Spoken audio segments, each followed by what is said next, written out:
Today on Locked On Phoenix Suns, Devin Booker nearing an extension that he will be eligible for Tuesday. The Summer League roster is out, and another potential target for the Suns roster. A grab bag episode of Locked On Suns. Let's go.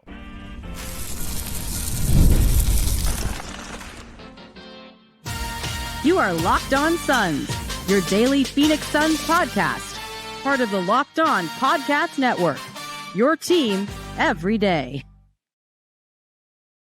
Welcome back into Locked On Phoenix Suns. I'm Brendon Kleen, a staff writer at Awful Announcing, and a credentialed Suns media member. Thank you for making Locked On Suns your first listen here on this Tuesday. Don't forget, Locked On Suns, free and available on all platforms, including YouTube. Click that follow or subscribe button. Do what thousands of other Suns fans have already done. Become an everydayer. Get locked on to the Phoenix Suns right here each and every day. Today's episode brought to you by the FanDuel Sportsbook. Right now, new customers can get $150 in bonus bets when your first $5 bet wins. We've got a lot of news to hit. We're going to start, though, with the incoming Devin Booker extension. We've known it's happening for a while. Does it make the Suns' future harder, easier, somewhere in the middle? Joining me to answer that very question and much more from the Wild West Valley, my fellow Suns credentialed media member. How are we feeling, Ben Garcia? Yeah, man, let's do it. Busy day for Suns on July 7th/8th. So that's kind of nice. We have not been running out of topics, and Devin Booker getting extended is not just a hot topic with the Phoenix Suns, man. This is something that's kind of starting to take over the basketball world. It started last year with the Jaylen Brown extension. I think people were okay with Jason Tatum, but Jaylen Brown got it. He's got a massive deal. And now Devin Booker's about to get it. He's about to get a massive deal. And so it's polarizing, man. Shea just won a title, so I think people were more okay with it. For sure. But like with Booker, it's automatically most overpaid guy in NBA history, all this nonsense. May I remind people, there was a time that Mike Conley was the highest paid player in the NBA. Granted, it was for like a day, but it did happen. It did happen. That was because of a cap jump. This one is because of timing. It's the same with a lot of quarterbacks. It's the same with supermaxes in the NBA. Usually, I mean, the football thing is not a perfect analogy, but in basketball, this is tied to a percentage of the cap. So Devin Booker will be in line, as we've known for all summer, for a 2-year, $150 million extension starting Tuesday, when most people will be listening to this. That would take him through his age 33 season in 2029-30, and it would add to what is already 3 more years under contract. So it would put him under contract for 5 seasons. And again, this is a supermax, so it is somewhere in the ballpark of 40% of the cap. And it is just what happens when you get to this point in your career and you get a certain number of seasons under your belt, and sometimes awards factor in and all of that sort of thing. But that doesn't mean that it's a simple decision. It's been a no-brainer for the Suns. They told us back in the season that they were going to do this, and Devin Booker not so subtly indicated that he was going to sign it. But it's a lot of money, even if it is a percentage of the cap, Ben, and it is a lot of years at a point in time right now where there's a lot of uncertainty for the Suns. So if I just sort of frame it to you, and you can, within this, go whatever direction you want, but I think the big question on most Suns fans' minds is basically, is this going to make things easier for this team to get back where they want to be, or is it going to tie their hands behind their backs and hamstring them a little bit? Where do you fall? It's not close. It is going to make them easier to compete in the future. The alternative to not extending Devin Booker would be losing Devin Booker. He is not going to be here if, one, you don't extend the guy, and two, if you don't give him an extension right now. If this didn't have a handshake agreement already, as soon as the season ended, Devin Booker would have already been traded. That's why he's still here. The alternative is, okay, you trade him. Let's say you get back 2 players, who knows what they are, and 4 or 5 first-round picks. Okay, so you already don't have your first-round picks. So you are hoping that whatever team you trade Devin Booker to completely falls flat on its face, and they are a team that is in the lottery every single year. When in reality, if you like to live in the real world, it's really plainly that team's going to be really good. And so you're going to try to find your next Devin Booker that took you 10 years to find with worse picks. You don't have your own picks to be able to make this happen. So, not to mention the pick swaps with the Washington Wizards. But if you have Devin Booker, other players might want to come play with him. He might be able to take this team that we have this year to the playoffs. Other players might like that. You have an owner that is willing to spend. What good is an owner willing to spend but no players to spend the money on? So I think it's absolutely necessary. It's not just like the Suns, should they not? They had to do this deal because of what they done with their trades previously, where they don't have their own picks, man.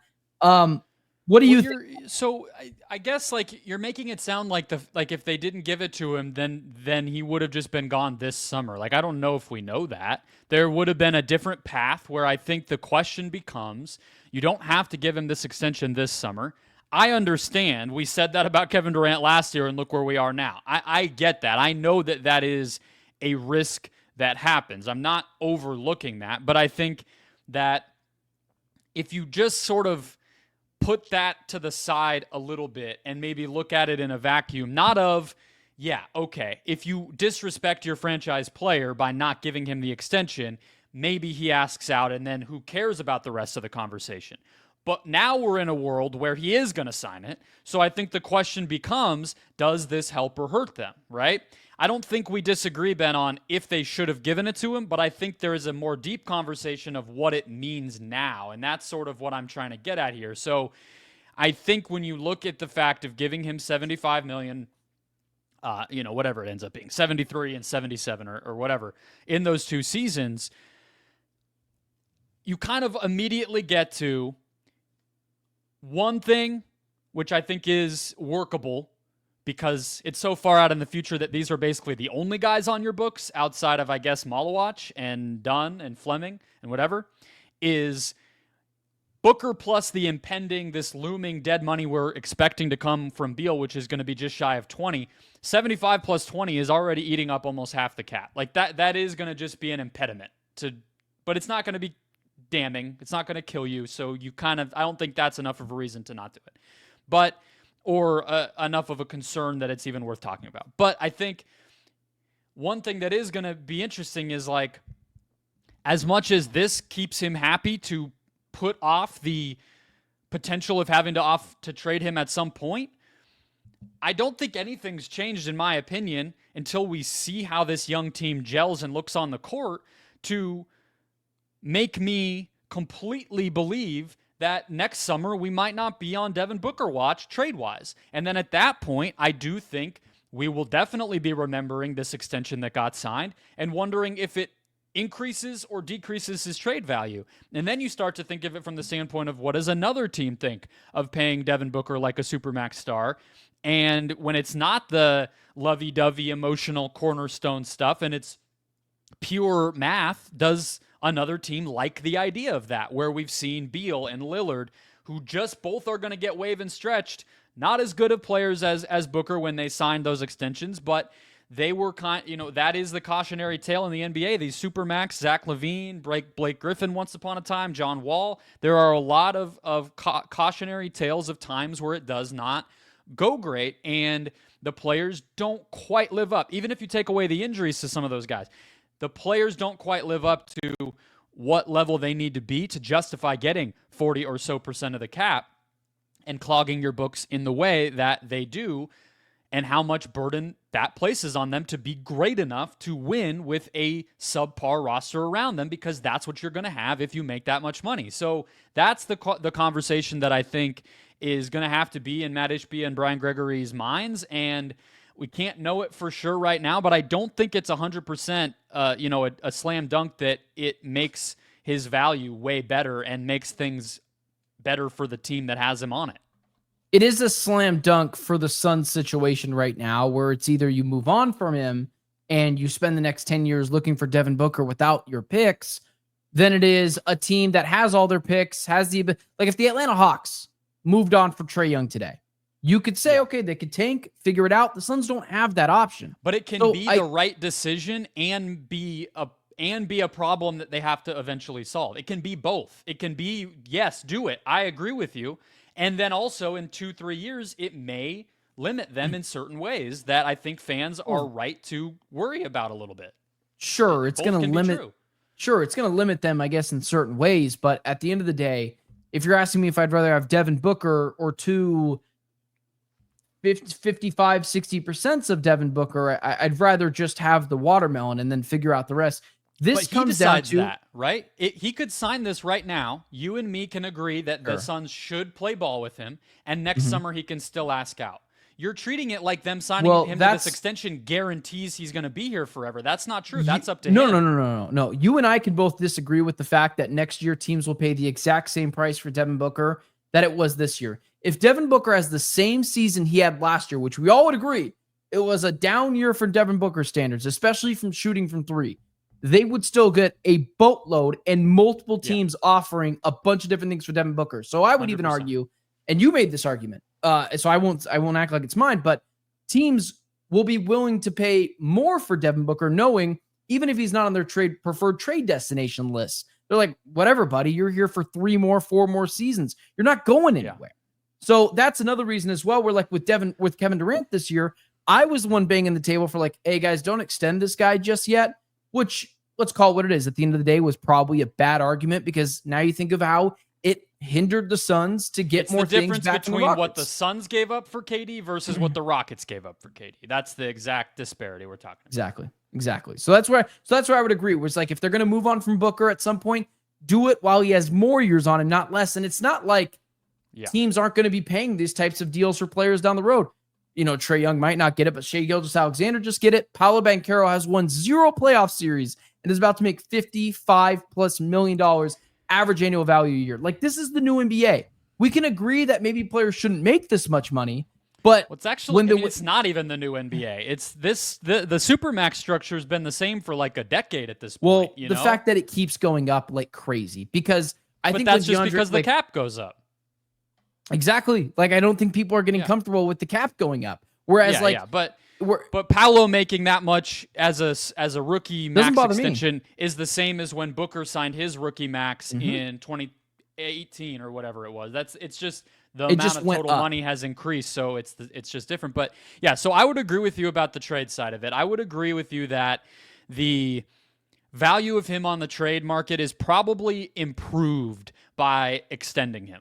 I think that just if you're in a win now mode, like the team potentially acquiring him, and guys, like I hate the idea too, but if you're not thinking about it in this way, you're living in la la land. This is how the Suns have to be operating because they just saw what happened with Kevin Durant, and if the season goes to hell, I think a lot of us would support the idea of Book escaping a bad situation. Maybe not whatever, but you have to at least be considering it.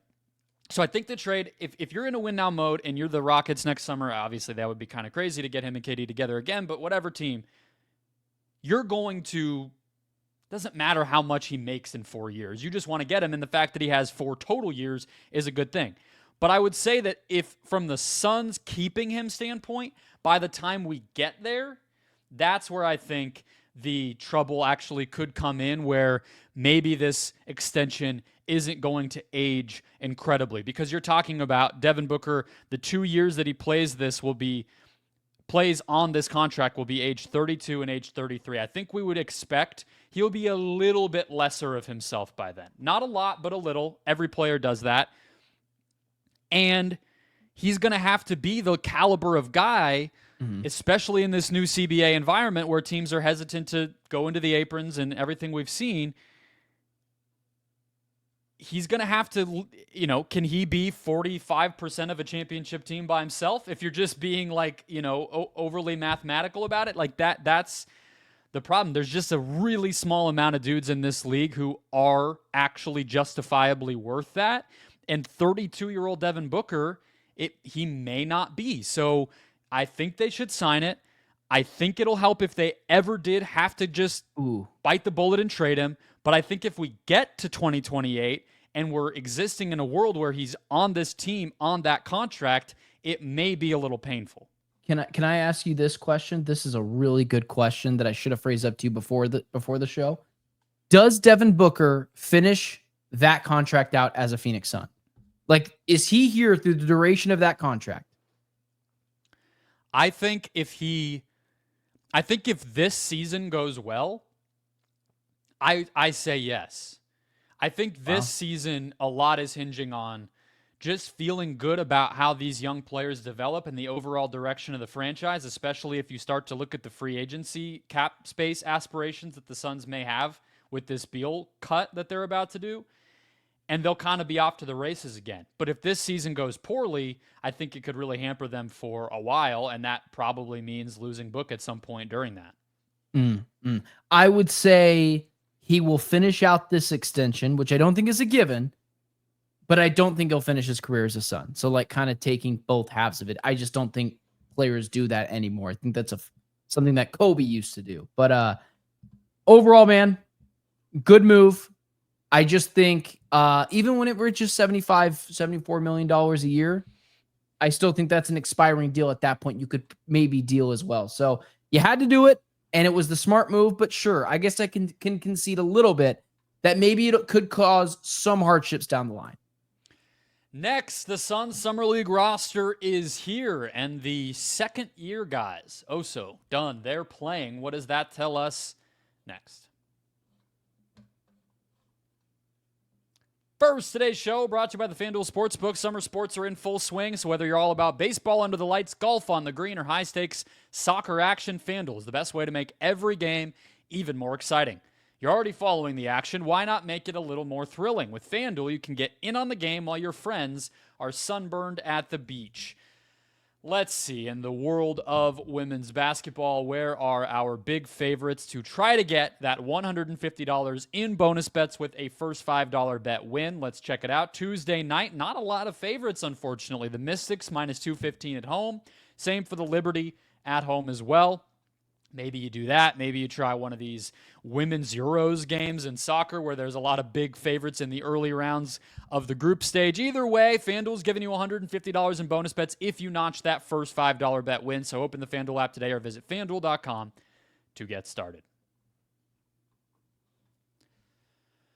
Alrighty, Ben, we have the Suns Summer League roster. It is finally here. All of the questions, are the Suns going to play the rookies, who are obviously going to quickly become sophomores in Las Vegas? That answer is yes. Ryan Dunn and Oso Ighodaro, both on the Summer League roster, alongside the now rookies, Brea, Fleming, Malawach, and CJ Huntley, who is their two-way player. What do you want to see from these two guys? Now that we know they're playing and we can see some of the roster around them, each team handles this differently. Do second-year players play? How much do they play? What do they do on the court? All that. What do you want this to look like to maximize the experience for both of those dudes? Yeah, first, because I want to be authentic about what it is that I thought about it when I saw Ryan Dunn on this roster. You quickly talked me off the ledge that all future superstars play in the second year of Summer League. Devin Booker did. You even mentioned Brandon Miller to me over text when I was, figuring things out this morning for the show. It just, when you go to the Summer League, to me, it just screams, I know it's nonsense, or at least maybe it is, that the team is a little worried about your development, because if they thought you were so great, maybe they wouldn't send you there. But let's just talk about the things that Dunn needs to work on.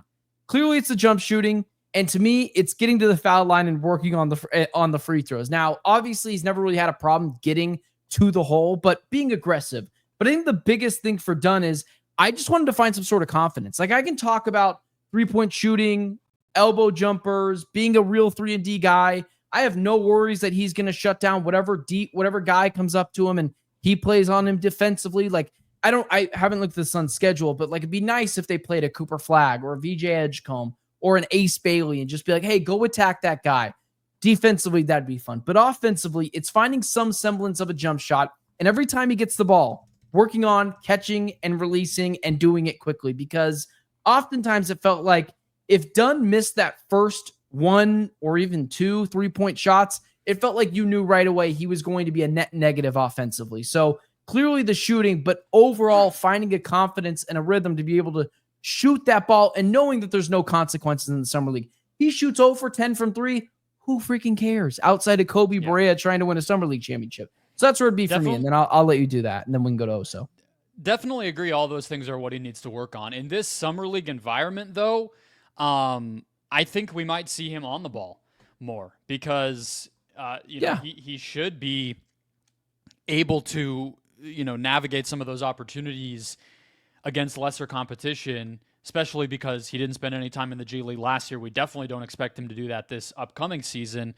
It is valuable to have reps where you run a little bit of pick and roll, or you're encouraged to grab a rebound and actually dribble it up the court and try to get, a fast break bucket, or, set the offense up and just take some of that skill development up a level when you wouldn't be able to do anything like that in an NBA game. So I think we could see that. I definitely think, his three-point volume should be high as it possibly can. I'm sure they'll put him on an elite opposing player.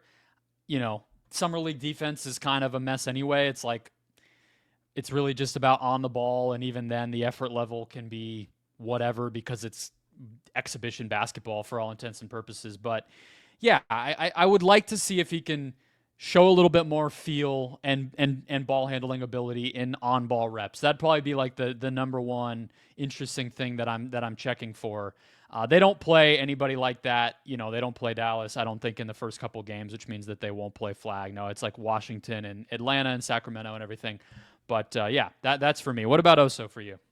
Yeah, Oso, it's dominating defensively because, oh gosh, oh man, just choked there. I think for me, Oso, he's an older guy already. These are 18-year-olds, 19-year-olds. Yeah, some guys are a little bit older, but I want to see Oso dominate defensively and have a little bit more confidence down low. Obviously, shooting the little floater he has, but have you developed some semblance of a jump shot? Any. And I told you this before the show. I don't need to see a three-point jumper, but he is a net negative on offense. He has nothing in his bag outside of he passes the ball fairly effectively for a young guy and has a nice little floater to him. Can you shoot an elbow jumper? I know the 2-point mid-range when is is a he big going to deal. shoot that shot? When is he ever going to shoot a mid-range jumper in the modern NBA? When is that going to happen for him where it's valuable? Totally agree. This is kind of my thought of it too. He needs to be able, when someone gets injured, to pick up the slack a little bit offensively. Shooting 3-point shots, not a big deal. This is Summer League we're talking about. We're talking about specifics, niches, and I don't consider Oso this star player. Ryan Dunn, yes, I do think he has the potential to be that guy, but Oso, I want to see him develop something offensively as well as just more confidence on defense. But sometimes, like when we've talked about Oso, like you make him seem like the archetype he's building toward is Joel Embiid. You're talking about filling in for the Suns. Like what's Mark Williams going to do? He's going to catch the ball within 2 feet of the basket and slam it through the net. That's all Mark Williams is going to be asked to do. Mark Williams also bigger and more athletic. That's kind of my point. When you don't have that sort of athleticism, because Oso's smaller, he needs to be able to do the other stuff. Yes, because he's not going to be able to.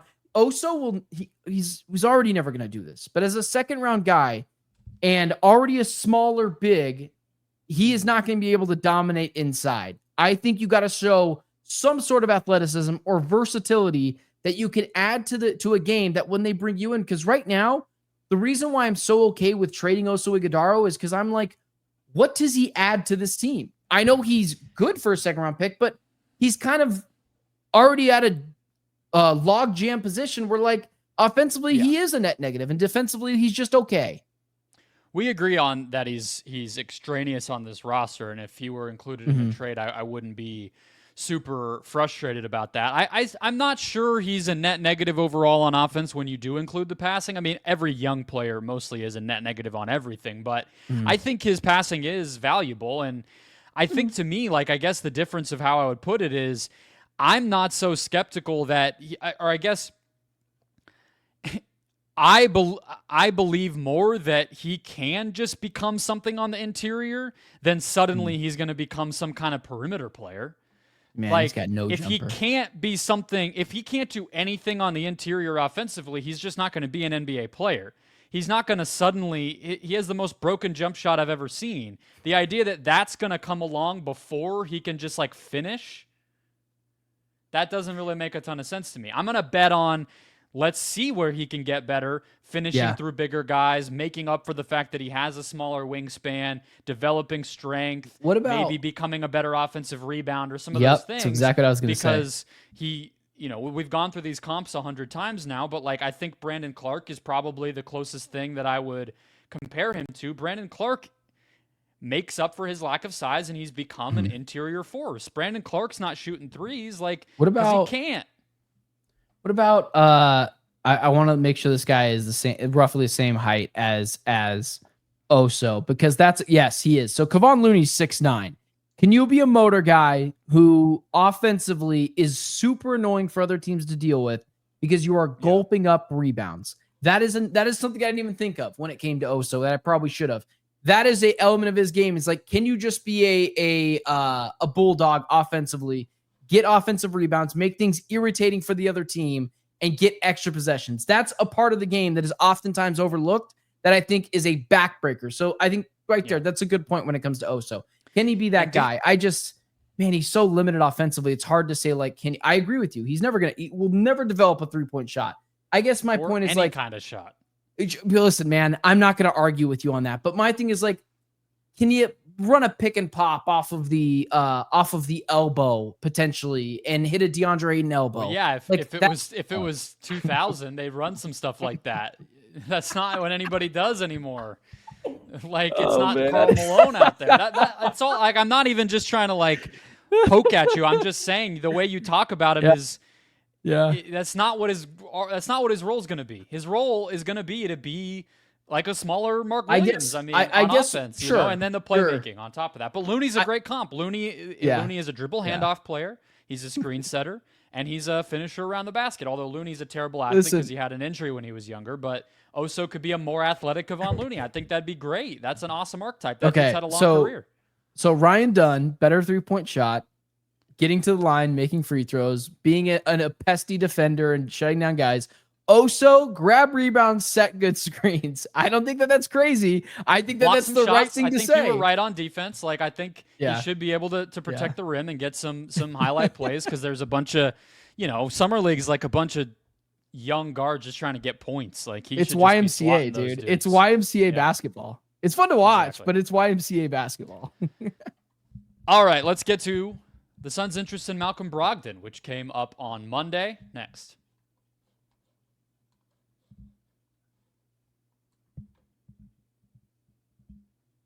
Closing out the show, Jake Fisher, who's been giving little crumbs of Suns info, I feel like, on a daily basis for us lately, Ben. And we talked about the Naz Reid potential, the interest on the Suns' part in him before he went back to Minnesota.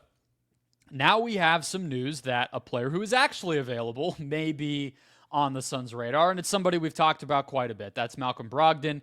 He, of course, played, I'm going to give big quotes to played, for the Wizards last season as they tanked and he hardly got on the court. And frankly, you could say the same thing the season before that, where he only played 39 games. I've mentioned him for a while as somebody that I could have seen on the taxpayer mid-level. I don't imagine he'd be somebody that the Suns would be interested in paying the full mid-level to if they were to open that up by this stretch that they're about to do with Beal, Ben. But he's another name that I think is definitely worth considering after we talked about, Tyus versus Chris Paul and all the different directions that they could potentially go. I think they could do a lot worse than Brogdon as just a role-playing playmaker for a team that needs a vet in that spot with all these young guys around him. Yeah, I guess I would ask you this. Because as I was going through him today, how do you evaluate Malcolm Brogdon? Because you had mentioned before, didn't play with the Wizards like he didn't. He played 24 games and he started 13 of them. The Portland Trailblazers, he played 39 games. He started 25 of them. But then you kind of go back to that Boston Celtics year where he played 67 games. Is that the way that you evaluate Malcolm Brogdon? Now, that's 2 years ago. He's 32 years old now. He's 6'4", and he shot 44% from three there. For me, it's like, can you bring a guy in that can distribute the ball off the bench and who I don't have to worry about playing less minutes than Colin Gillespie at times, but distributes the ball fine for about 4 assists a game, turns the ball over he has about 1.5 of those a game, I think he's the perfect guy to bring in. I even think on a vet minimum contract. And I think it comes down to, do you rather Malcolm Brogden or do you value Chris Paul? And I think if you take the emotional ties to Chris Paul and hearing that this is going to be his farewell season, I think it's pretty clear Malcolm Brogdon is the better player to bring in for the Suns. But I'll let you take it from there. How do you evaluate him? Yeah, well, I think he's just probably a better player, period, at this point. And he's bigger 8 years and everything younger. else. I think that the thing for me is, like, how do I think he'll be? I mean, I don't know if I need to pick the Boston season or anything else. Like, up until the past 2 years where he ended up on tanking teams after the Dame trade, he's been, or I guess it was the Porzingis trade, he's been the same guy. He's been a big combo guard, not an elite passer, but table setter, initiator, can shoot it really well, and, has the size to defend multiple positions, probably 1 through 3. And he's just going to get the job done for you. And I think that's probably what you're looking at. Like, advanced stat-wise, yeah, his three-point shooting fell off a cliff last season in limited run with Washington. But even these past 2 years where he was on bad teams, a lot of his numbers were pretty close to the same in every other kind of way, including, like, value stuff, box plus minus, whatever. So I just think that's probably what you can count on him being. I think the question is, and maybe the one part where you actually might value Chris Paul more, as crazy as that sounds, is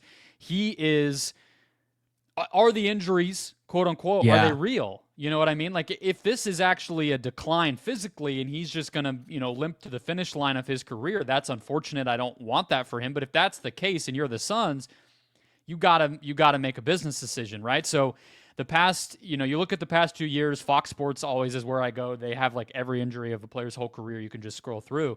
And the Portland season, it was a hamstring, a knee, an adductor muscle, 2 more knee, and then elbow, which is probably nothing, right? Then this past season, thumb, knee, hamstring, foot, ankle.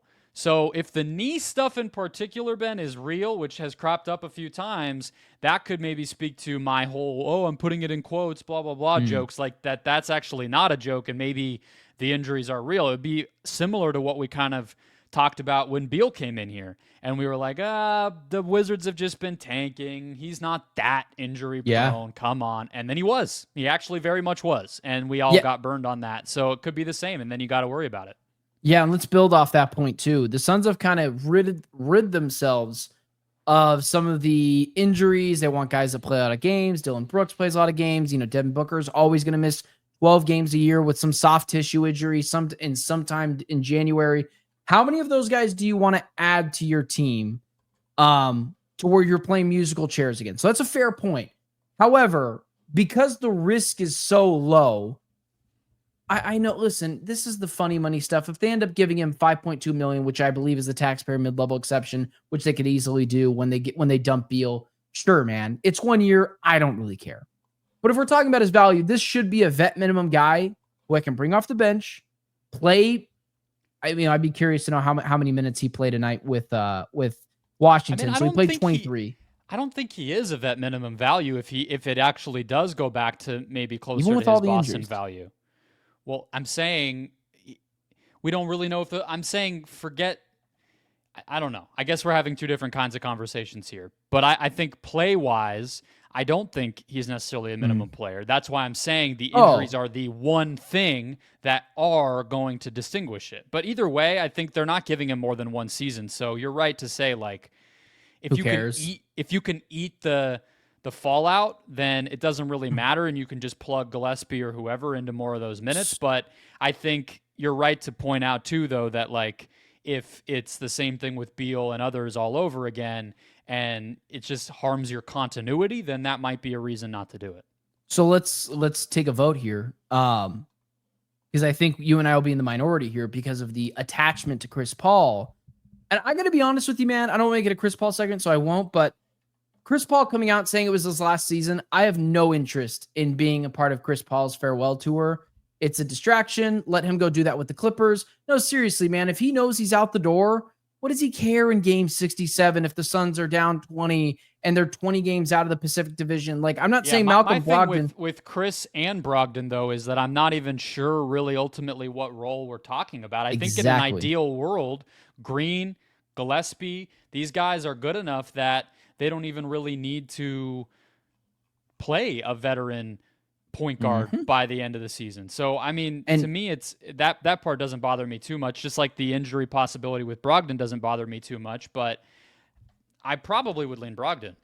I would lean Brogdon. I would lean Brogdon as well, and this is where this kind of comes to my realm, like the narrative realm of talking about sports, which is with some of the stuff I'm really into, is just like, I think it's going to be easier to say Malcolm Brogdon, sit your ass down behind Colin Gillespie, than it is going to be telling Chris Paul to sit down behind Colin Gillespie. I just think that is going to be more difficult to tell a future Hall of Famer and someone who has a lot of stock with the Suns. And then you get into potentially ruining that relationship because he wasn't playing enough and you promised him more playing time. Like, let's not go down that realm. If you can, like, there's a world where I'll be okay with Chris Paul, but if you can, I'd rather Malcolm Brogdon. I think it is a safer option for all the reasons that we had listed before, man. But I think it's really interesting. Well, I wonder if he it said it was one of 8 teams, I think it was, that are interested in him, or maybe I read that report wrong. That's the case. How come no one has paid him? Well, because I think everybody's waiting for Beal. Gotcha. At this point, I think everybody's waiting for Beal. I think he's actually going to end up being the most sought after available free agent when this is all said and done. Because of the timing of it. So teams that do still have their mid-level or a portion of it, and they were looking at Brogdon or Chris or, whatever, now they're like, hold on, or Russell Westbrook for that matter, or, hey, let's maybe do a multi-year for Damian Lillard or any of that. Hold on, we can get Bradley Beal to come be our, plug-and-play, backup scorer, like, great, or starter. I don't know what teams are going to do. So I honestly think in a roundabout way, the Suns are holding up Brogdon and Chris's markets with their own decision on Beal, and then they're going to benefit because they might end up being where those players want to go. But they're going to have 2 roster spots open. Yeah. Yeah. So it might not, it might not be, it's probably only going to be 1 point guard, but I don't think we're just necessarily talking about 1 player at this point. There might be a couple moves to come. So when Brad gets bought out, do we assume, because this relates to Brogdon, Paul, do we assume the next tweet from Shams Charania is Suns sign Malcolm Brogdon or Suns trade for XYZ? Because I think that's what we're going to see.